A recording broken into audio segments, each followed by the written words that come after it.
man damaa yaakaar ne kii la ñuy waxal nuñ koy wooyee Ahmed Khalifa Niass.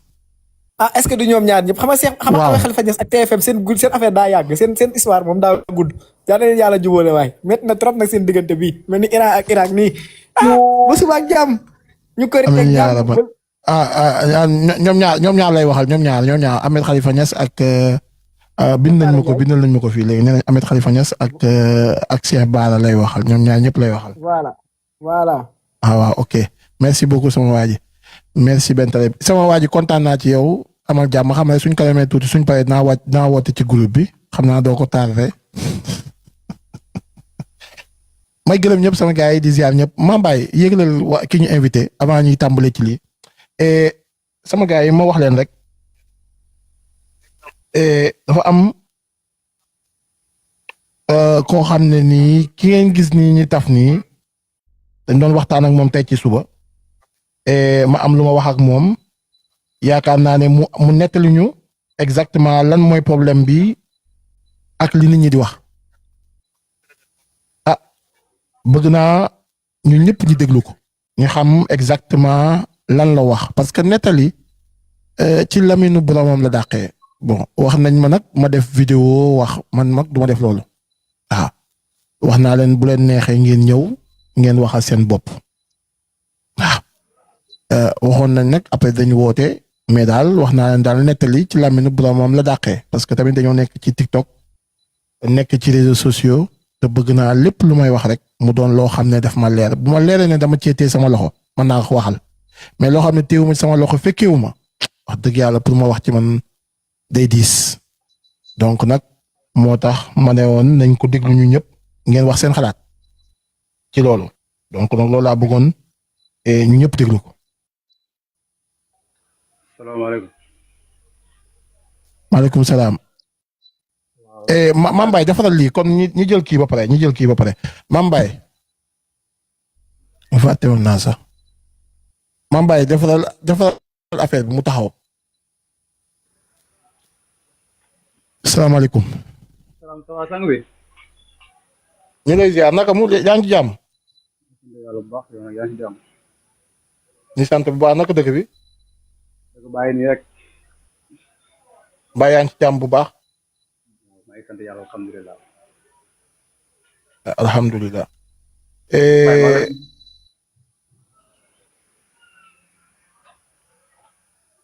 waaw kii nag dama bëgg rek ñun ñëpp ñu déglu ko xale la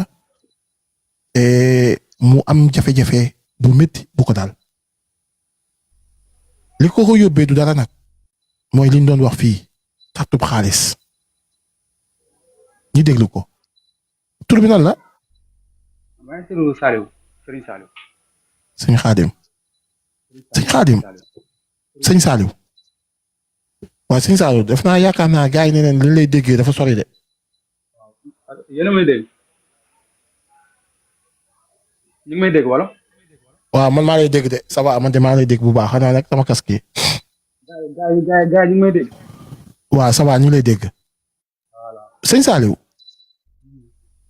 jamono ji yaa ngi fan. actuellement nii maa ngi Mbour. ok lu xew mën nga ñëw net li ñuy déglu la.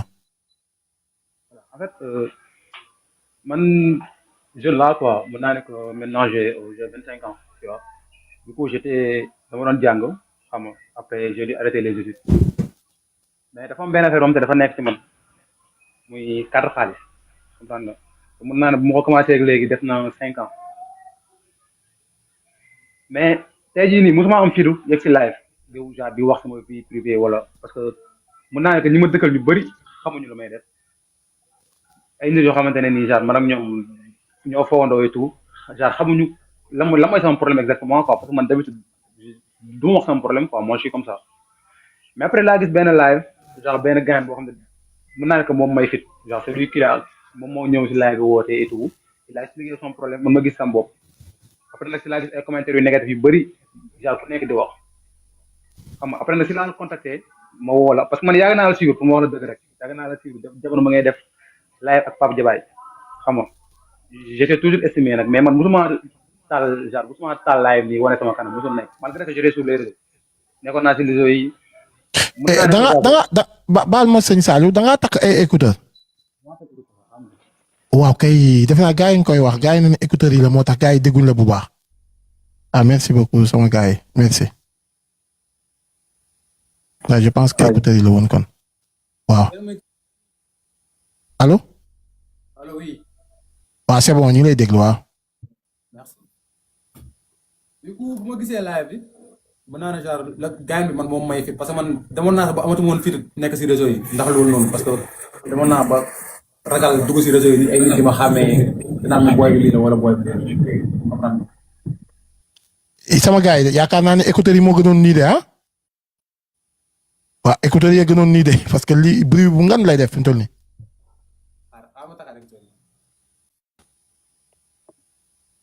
voilà oui ah oui waaw écouteurs yi gënoon de sama gars yi moom bu takkee écouteurs yi xam na ko de sama gars yi yéen ku moom téléphone am moo xam li nekk ci téléphone am ah yéen da ngeen di wax écouteur rek xam nga man bu mel ne man ni ma yor téléphone bu bon baaxut bàyyi su may takk sama écouteur bàyyi leen ma rek.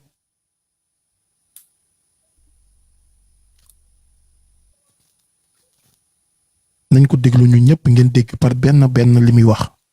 déglu leen ko yéen ñiy jouer carte xaalis laa wax yéen ñi carte xaalis te doo leen ko bàyyi déglu leen ko bu baax bu boobaa di ngeen toog ngeen xalaat bu baax balaa ngeen di ziwaat waaw déglu leen ko rek yaa may dégg ah léegi du coup yow amoon nga liggéey yaa ngi doon liggéey yaa ngi doon continuer ñu ngi lay déglu. man def naa sérigraphe en plus j'étais sur les réseaux quoi parce que. mën naa ne que bokk naa si ñi koy commencé def ay vidéo TikTok et tout peut-être que sax y a des influenceurs yoo xamante ne nii bu ñu nekkee ci live bi ma xamee parce que j'avais déjà commencé à travailler avec eux beaucoup d'influenceurs am na si ñoo xamante ne dama leen doon lijjantal ay contrats et tout beaucoup même mais nag depuis bu ma commencé dugg si carte xaalis bi laa commencé def ay affaires yoo xamante ne nii xam naa ne du man quoi ba man ñemeetuma def sax vidéo dugal. kañ nga commencé carte xaalis. je pense que c'était en 2021. 2021 mais lan nga doon jouer. man lépp laa doon jouer dama doon jouer expert. lépp nga doon jouer. waaw dama doon jouer expert kese nag laa doon jouer quoi mais dafa am. mais nan nga def ba commencé jouer nan. parce que man d'habitude samay copains yi ma bokkaloon classe laa doon gis ñuy jouer comprendre nga ñuy jouer ñoom tout le temps di ma wan man tam ma commencé di jouer ma commencé di jouer nag c'est là commencé di jouer par nank xam nga mais au début comme tout le monde dafa neexoon ci man très sérieusement dama doon am 5000 dugal gagné 200000 wala ma am 4000 dugal gagné 300000 noonu la doon demee quoi. léegi nga dem ba ci léegi continuer ñu ngay déglu. voilà léegi nag bu ma demee ba dama chronique Mohamed dama dem ba chronique nag dem ba toll fi ma boo xam ne mënatuma gagné dara damay yor 500 genre dama yor 10 000 dem perte dem jël xaalis jàmbur perte ko lu nekk nag barke alxuraan lu nekk laa en fait carte xaalis dafa dem ba damaa may fit may def loo xamante ne nii en fait bokkuloon ci man. bokkuloon ci man quoi parce que man je sais que je suis une personne de genre man je sais que man je suis une personne de bien xam nga te carte xaalis bu fekkoon sa xaalis sa lay gagné ñu ne waaw mais daf lay gagné ba gagné wàll. xoolal sëñ Sadio baal ma gis nga ni nga jegee nii noonu baax na noonu boo ko defee rek dañ dégg bu baax a baax continuer. bu fekkoon daf lay gagné rek yow kese sa xaalis ñu ne waaw mais daf lay gagné ba gagné wàll yow sa dignité. daf lay gagné ba gagné wàll sa dignité c'est-à-dire. c'est-à-dire mooy en fait da lay defloo affaire yoo xamante ne ni da ngay xam ne lii yaa ngi koy def mais du yow genre c'est pas toi. lu mel nan. voilà déjà dina la fenloo benn pour am xaalis dina la fenloo pour am. c'est carte xaalis da lay fenloo. parce que alxuraan da lay fenloo da lay yaafusloo dina la sàccloo xam nga dina la defloo affaire yoo xamante ne nii saa man yalwaan naa sant pour carte xaalis parce que Seydina moo xam ne yàlla moo tax may wax. tit waay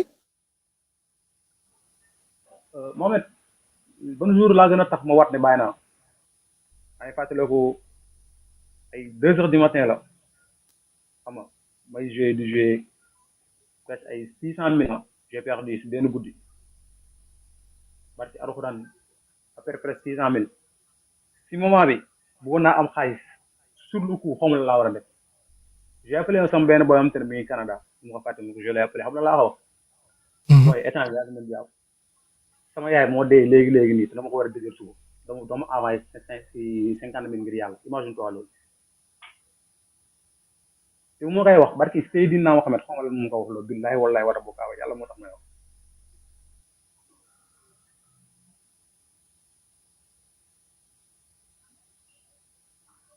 Mohamed man bonuma ko am barki yàlla mun naa ne genre man je connais pas mon père ma mère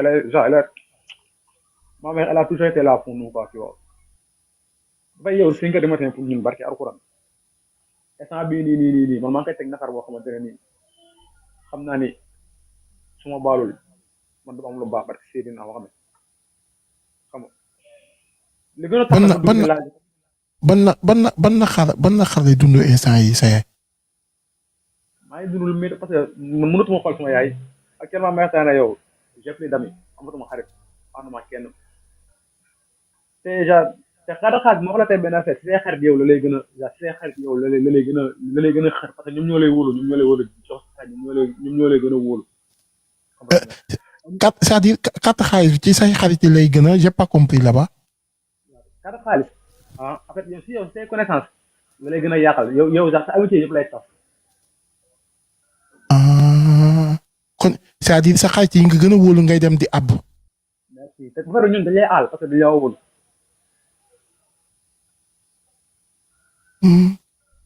ay nit yoo xamante ni dañ laa wóolu ay nit yoo xamante ne nii en fait vous avez des très bonnes relations xam nga yow tey Mohamed tey man mënu ma ñëw rek man nga xamante ni moo wóol na la Mohamed alma 100 000 nga am doo ko def parce que xam nga ma mais booy dem da ngay dem ci koo xamante ni daf lay leer na kii nii xam nga ko te daf lay leer na kii nii boo ko expliqué sa problème mu jox la.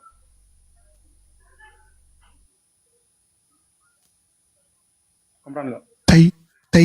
tey sa xarit yooyu yëpp dañ laa bàyyi ndax loolu. bu doon ay xarit kese la mu neex sax. loo bëgg wax foofu. da ngay toll benn mois boo xamante ne comme nga nekk ak jigéen sa problème lay nekk. pour nga nekk ak jigéen j'ai pas compris. pour nga nekk ak jigéen sax da ngay am problème nekk pour nga am gel sax day nekk problème parce que doo ko tal.